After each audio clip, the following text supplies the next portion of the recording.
Valentine day special या दुसऱ्या भागामध्ये आपले स्वागत आहे.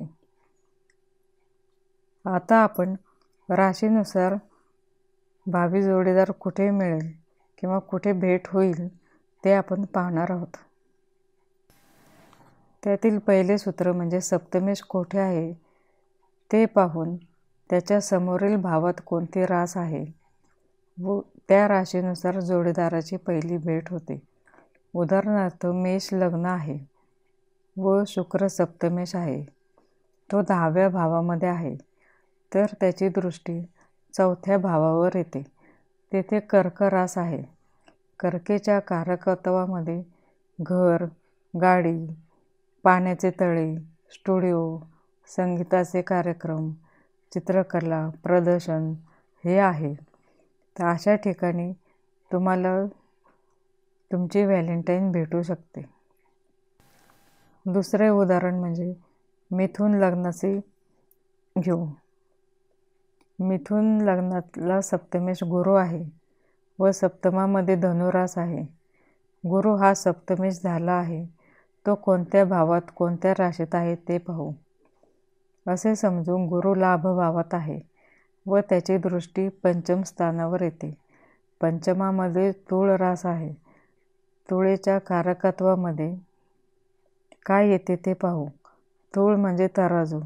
तराजू बाजारात वापरतात, त्यामुळे बाजार, मार्केट अशा ठिकाणी तुम्हाला तुमचा भावी जोडीदाराशी भेट होऊ शकते किंवा जिथे कायदाविषयक कामे केली जातात अशा ठिकाणी, किंवा ॲडव्होकेट्सचे घर किंवा सरकारी मोठी घरे, ज्वेलरी शॉप, फळाफुलांची दुकाने, सौंदर्य प्रसाधनांची दुकाने किंवा विवाह मंडळ, बाग बगीचा, ट्रेन किंवा तुमची स्वतःची सोसायटी किंवा कम्फर्ट झोनची ठिकाणे जसे मसाज सेंटर, ब्युटी पार्लर येथे तुमच्या जीवनसाथीची तुमची पहिली भेट होऊ शकते. हे सूत्र थोडे समजायला अवघड आहे. नाही समजले तरी पुढील सूत्र समजायला सोपे आहे. शुक्राच्या सप्तमात कोणती रास आहे ते पाहायचे आहे. मुलांसाठी विवाहकारक शुक्र व मुलींसाठी विवाहकारक गुरु यांच्या सप्तमात कोणती रास आहे, त्या राशीवरून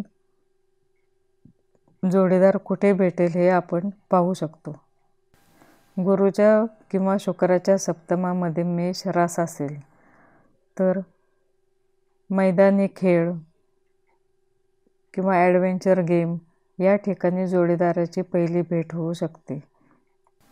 गुरु किंवा शुक्राच्या सप्तमामध्ये वृषभ रास आली तर शेअर मार्केट, खाद्यपदार्थ बनवतात अशा जागा किंवा सौंदर्यविषयक वस्तूंच्या ठिकाणी तुमची भेट होऊ शकते. गुरु किंवा शुक्राच्या सप्तमात मिथुन रास आली तर एखाद्या ज्योतिषाच्या घरी किंवा कार्यक्रमाचे संचालन करताना किंवा जाहिराती, पुस्तकांचे प्रकाशनाचे कार्यक्रम किंवा मोठी बिझनेस मीटिंग, तिथे तुम्हाला तुमच्या व्हॅलेंटाईनशी पहिली भेट होऊ शकते. कर्क राशीचे वर सांगितले आहे.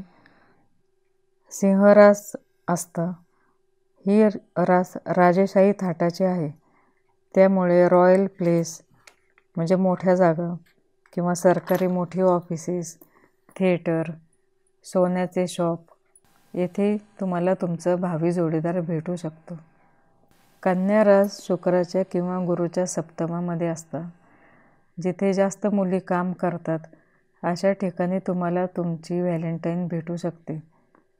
तुळ रास शुक्राच्या किंवा गुरुच्या सप्तमामध्ये असता कायदाविषयक कामे जिथे केली जातात तिथे, एखाद्या वकिलाच्या घरी किंवा सरकारी डिपार्टमेंट किंवा सौंदर्यविषयक वस्तूंच्या दुकानामध्ये तुम्हाला तुमचा भावी जोडीदार भेटू शकतो.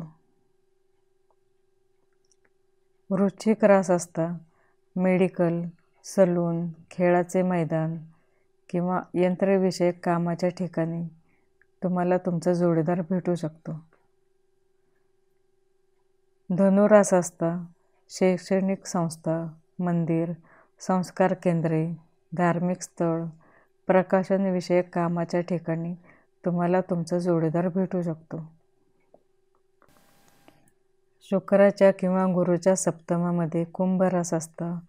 विमान, विमानतळ किंवा इलेक्ट्रॉनिक्स, पुराणवस्तूंचं प्रदर्शन किंवा संग्रह असतो अशा ठिकाणी तुमची जोडीदाराची पहिली भेट होऊ शकते.